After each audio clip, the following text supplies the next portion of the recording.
எண்ணமெல்லாம் சிறகடிக்கும், எண்களெல்லாம் வழி கொடுக்கும், எந்நாளும் ராஜமுகம், எளியோரின் ஏறுமுகம். எந்த நிலை வந்தாலும் வந்த நிலை மாறாத நமது Rajanilai. Rajanilai TV, channel of astrology.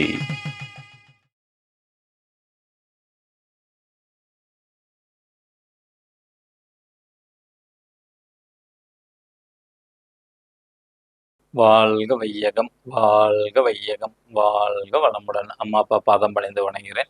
ஜோதிட குருமார்களுக்கும் நவகிரகங்களுக்கும் பஞ்சபூதங்களுக்கும் பிரபஞ்சத்திற்கும் குலதெய்வத்திற்கும் என் அன்பான வணக்கம். கதிரவன் மதியம் அங்காரகன் புந்தியும் கருணை உள்ள சுரதம் குருவும் காரவன் காரியம் ராகுவும் கேதும் கருது மிக சுகமாக 11ஆம் இடம் வந்து உச்சநிலை அன்று பரிவோடு வந்து அல்சேமன்றோம். உலகெங்கும் உள்ள ராஜநிலை டிவி ரசிக பெருமக்கள் அனைவருக்கும் உற்சாகமான காலை வணக்கம். இன்று பிறந்தநாள் மற்றும் திருமணநாள் கொண்டாடும் அனைவருக்கும் ராஜநிலை டிவி சார்பாக வாழ்த்துக்களை தெரிவித்துக் கொள்வது உங்கள் ராஜநிலை எண்கணித வித்தகர் லால்குடி செந்தில். இன்றைய பஞ்சாங்கம் உத்தராயண காலம் விஸ்வாவசு வருடம் பங்குனி மாதம் 10ஆம் தேதி செவ்வாய்க்கிழமை. இன்று சஷ்டியும் செவ்வாய்க்கிழமை ஒன்னா சேர்ந்து வருது.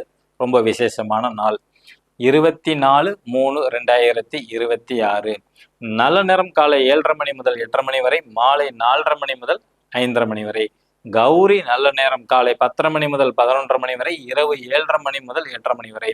ராகு காலம் மதியம் 3 மணி முதல் 4:30 மணி வரை. குளிகை நேரம் மதியம் 12 மணி முதல் 1:30 மணி வரை. யமகண்டம் காலை 9 மணி முதல் 10:30 மணி வரை. இன்று வடக்கு திசை சூலம். வீட்டிலிருந்து வெளியில போகக்கூடிய அமைப்பு. புதிய விஷயத்துக்கா வடக்கு திசையா இருந்தால் மட்டும் ஒரு டம்ளர் பால் சாப்பிட்டுட்டு போங்க, காரியம் தடைப்படாது. இன்றைய திதி சஷ்டி திதி மாலை 7:30 மணி வரை, பின்பு சப்தமி திதி. நட்சத்திரம் ரோகிணி நட்சத்திரம். யோகம் பிரித்தி நாம யோகம் காலை 11:57 வரை, பின்பு ஆயுஷ்மான் நாம யோகம். கரணம் கவளவ கரணம் காலை 8:42 வரை, பின்பு தைத்துளை கரணம். சந்திராஷ்டமம் சுவாதி நட்சத்திரம் துலா ராசிக்கு. கிரக நிலவரங்கள்: ரிஷப ராசியில் சந்திர பகவான், மிதுன ராசியில் குரு பகவான், சிம்ம ராசியில் கேது பகவான், கும்ப ராசியில் செவ்வாய் பகவான், புதன் பகவான் மற்றும் ராகு பகவான், மீன ராசியில் சூரிய பகவான், சுக்கிர பகவான் மற்றும் சனி பகவான். இன்னைக்கு நம்ம பார்க்கக்கூடிய ஜோதிட குறிப்பில் பங்குனி மாசத்துக்கு சிம்ம ராசிக்கு உண்டான தொடர்ச்சியான பலன்கள் தான். சிம்ம ராசியில பிறந்தவங்களுக்கு வேலை எப்படி இருக்கும் அப்படின்னு தான் பார்க்குறோம். பங்குனி மாசத்துல 6ஆம் இடம் தான் வேலையை குறிக்கக்கூடியது. அதோட அதிபதி சனி பகவான் மகர ராசிக்கு. அவர் பார்த்துக்கிட்டிங்கன்னா மீன ராசியில இருக்கிறாங்க. அப்போ 6ஆம் இடத்துல சந்திரன் இருக்கிறாரு. பங்குனி மாசத்துல 6ஆம் அதிபதியான சனி பகவான் 8ஆம் இடத்துல குருச்சாரத்துல இருக்கிறாங்க. அப்போ வேலையில ரொம்ப ரொம்ப ரொம்ப ரொம்ப கவனமாக இருக்க வேண்டும். காரணமே இல்லாமல் உங்கள் மேல பழி போடுவாங்க, பகை ஏற்படும். வேலை செய்கிற இடத்துல சிக்கல்கள், பிரச்சனை இதெல்லாம் சந்திக்கக்கூடிய காலம் சிம்ம ராசிக்கு இந்த பங்குனி மாதம் மட்டும்தான். நெகட்டிவாக இருக்குன்னு நீங்கள் ஃபீல் பண்ண வேண்டாம். உங்களோட வழிபாட்டு முறை அல்லது நம்ம ராஜநிலையோட அதிர்ஷ்ட எண்ண மணிக்கட்டில் எழுதும் போதே அது உங்களை காப்பாற்றும். இன்னைக்கு பாருங்க, சந்திராஷ்டம் சுவாதி நட்சத்திரம். துளாராசியில் பிறந்தவங்க எல்லாம் இன்னைக்கு சொல்லக்கூடிய ராஜநிலை அதிர்ஷ்டமான எண்ணை எழுதிட்டு போங்க. இந்த சந்திராஷ்டமம் நிச்சயமாக வேலை செய்யாது. அடிக்கடி பயணங்கள் ஏற்படும், வேலையில் அலைச்சல்கள் அதிகமாக இருக்கும். ஓகேங்களா? மன நிம்மதிங்கிறது இந்த பங்குனி மாதம் சிம்ம ராசிக்கு கொஞ்சம் கம்மியாக தான் இருக்கும். அடுத்தது, கணவன் மனைவிக்கு ஒற்றுமை எப்படி இருக்கும் அப்படின்னு பார்த்தீங்கன்னா, 7ஆம் அதிபதியான சனி பகவான் 8ஆம் இடத்துல மறைஞ்சிட்டாங்க. 7ஆம் இடத்துல ராகு செவ்வாய் புதன் எல்லாமே சேர்ந்து இருக்கிறாங்க. அப்போ என்ன சார் அமையும் அப்படின்னு கேட்டுக்கிட்டிங்கன்னா, 7ஆம் இடத்துல ராகு இருக்கனால இப்போ பெண்ணாக இருந்த ஆண், ஆணாக இருந்த பெண். ஓகேங்களா? கொஞ்சம் பொய் சொல்லக்கூடிய சூழ்நிலை வரும் ராகு இருக்கிறனால. செவ்வாயும் அவங்க ராகு சாரத்தில் தான் போகிறனால அந்த பொய் கொஞ்சம் அதிகமாகவே பேசுவாங்க. புதன் அங்கே இருக்கிறனால நல்ல புத்திசாலித்தனமாக சொல்லக்கூடிய பொய் மாதிரியே தெரியாத அளவுக்கு பேசுவாங்க. நகைச்சுவை விரும்பிய அதிகமாக இருப்பாங்க புதனாவே. ஓகேங்களா? அதே மாதிரி அந்த அதிபதி 8ஆம் இடத்துல மறைஞ்சனால கொஞ்சம் கணவன் மனைவிக்குள்ளார கருத்து வேறுபாடு வரும் இந்த பங்குனி மாசத்துல. ஏன்னா சிம்ம ராசிக்கு 8ஆம் இடத்துல போய் மறைஞ்சிருச்சு. அதே மாதிரி ஒற்றுமை குறைவா இருக்கும், வஞ்சக குணமாக இருப்பார்கள் இந்த பங்குனி மாதத்துல மட்டும்தான். ஓகேங்களா? அடுத்தது, திருமணம் அமைப்பு எப்படி சார் அப்படின்னா, காதலிச்சவங்க அல்லது உங்களோட உட்புரிவில் பெண்ணை தேடினீங்கன்னா கண்டிப்பாக கிடைப்பார்கள். ஓகேங்களா? காதல் திருமணம் நடக்கும். 9ஆம் இடம் தந்தையை குறிக்கக்கூடியது. அப்ப சிம்ம ராசிக்கு 9ஆம் இடமான செவ்வாய் பகவான் வருவாங்க. அவர் வந்து 7ஆம் இடத்துல ராகு சாரத்துல இருக்கிறனால தந்தையோட ஆரோக்கியத்துல மிக மிக கவனமாக இருக்க வேண்டும். தன் ஸ்தானம்னான மேச ராசிக்கு பாதக ஸ்தானத்துல வந்து பயணம் செய்கிறார் ராகுவோட. அதனால தந்தை அதிகப்படியான கவனம் வேண்டும். பேராசைப்படக்கூடாது.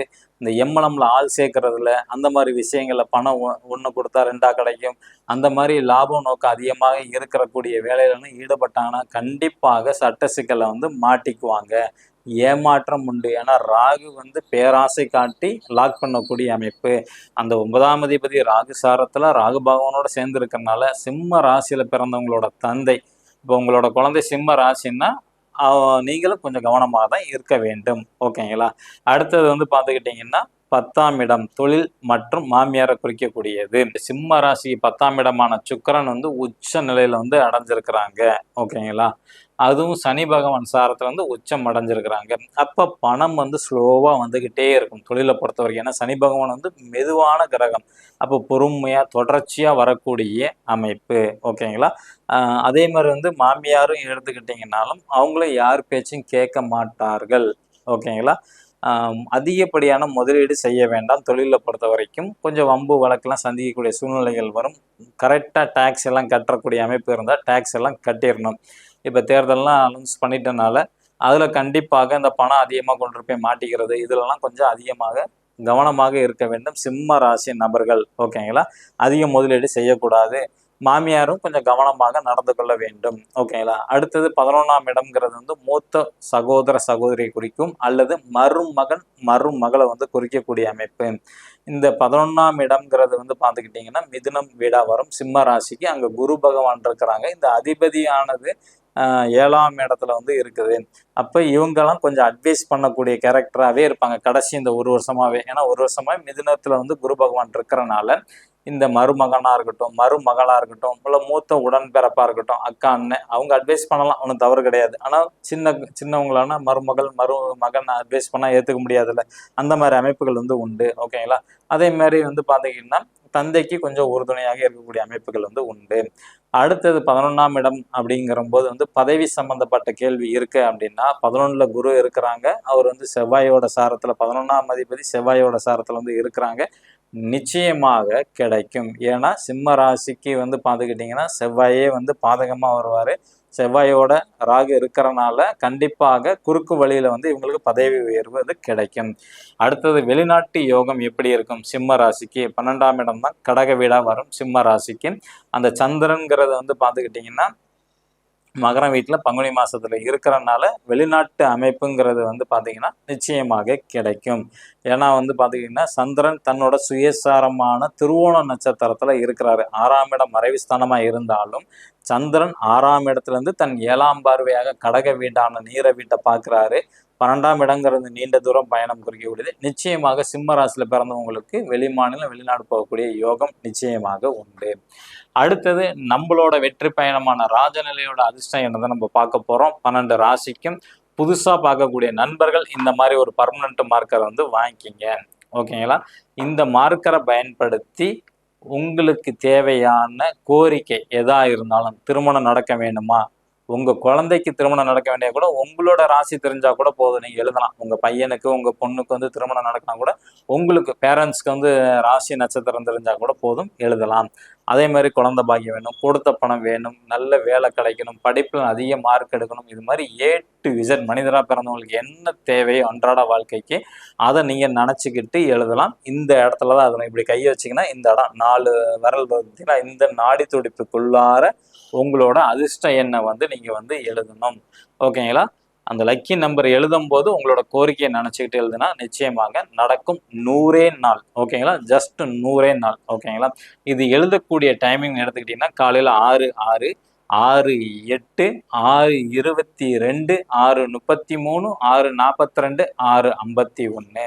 இந்த டைம் தவற விட்டா அடுத்த டைம்னு எடுத்துக்கிட்டிங்கன்னா 8:04, 8:06, 8:08, 8:22, 8:33, 8:42, 8:51. இந்த நேரங்கள்ல கரெக்டாக துல்லியமாக பயன்படுத்தி எழுதணும். இதை தவிர்த்து வேற எந்த நேரத்தில் எழுதுனா அந்த காரியம் வந்து நடக்காது. தினைக்கும் நம்பர் மாறும். உங்களோட கோரிக்கையை மாத்தாதீங்க. திருமணம்னா திருமணம் கட்டி தாலி கட்டி முடிக்கிற வரைக்கும் அந்த எண்ணை வந்து எழுதிட்டு வாங்க. 100 நாள்ல நிச்சயமாக நடக்கும். ஓகேங்களா? மேச ராசி அல்லது மேச லக்னத்தில் பிறந்த நபர்கள் இன்று பயன்படுத்த வேண்டிய ராஜநிலை லக்கி நம்பர் 99. ரிஷப ராசி அல்லது ரிஷப லக்னத்தில் பிறந்த நபர்கள் இன்று பயன்படுத்த வேண்டிய ராஜநிலையின் லக்கி நம்பர் 95. மிதுன ராசி அல்லது மிதுன லக்னத்தில் பிறந்த நபர்கள் இன்று பயன்படுத்த வேண்டிய ராஜநிலையின் அதிர்ஷ்ட எண் 33. கடகராசி அல்லது கடக லக்னத்தில் பிறந்த நபர்கள் இன்று பயன்படுத்த வேண்டிய ராஜநிலையின் லக்கி நம்பர் 29 29. சிம்ம ராசி அல்லது சிம்ம லக்னத்தில் பிறந்த நபர்கள் இன்று பயன்படுத்த வேண்டிய ராஜநிலையின் அதிர்ஷ்ட எண் 22.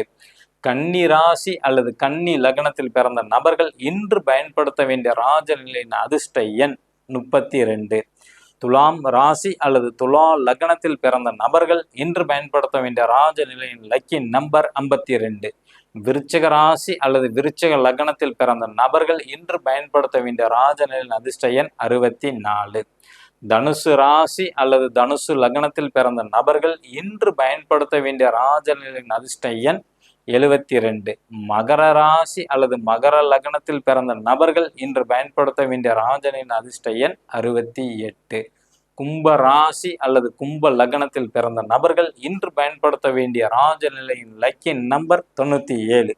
மீன ராசி அல்லது மீன லக்னத்தில் பிறந்த நபர்கள் இன்று பயன்படுத்த வேண்டிய ராஜநிலையின் அதிர்ஷ்ட எண் 92. லக்னமும் ராசியும் வெவ்வேறா இருக்குது அப்படின்னா லக்னத்துக்கு உண்டான நம்பரை மட்டும் எழுதுங்க. நிச்சயமாக 100 நாள்ல உங்களுக்கு கண்டிப்பா கிடைக்கும் உங்களோட கோரிக்கை. இந்த நாள் இனிய நாள் அமைய அடியேனும் பிரபஞ்ச தினம் பிரார்த்தனை செய்து கொண்டு உங்களிடமிருந்து விடை பெற்றுக் கொள்வது உங்கள் ராஜநிலை எண்கணித வித்தகர் லால்குடி செந்தில். நன்றி, வணக்கம், வாழ்க வளமுடன்.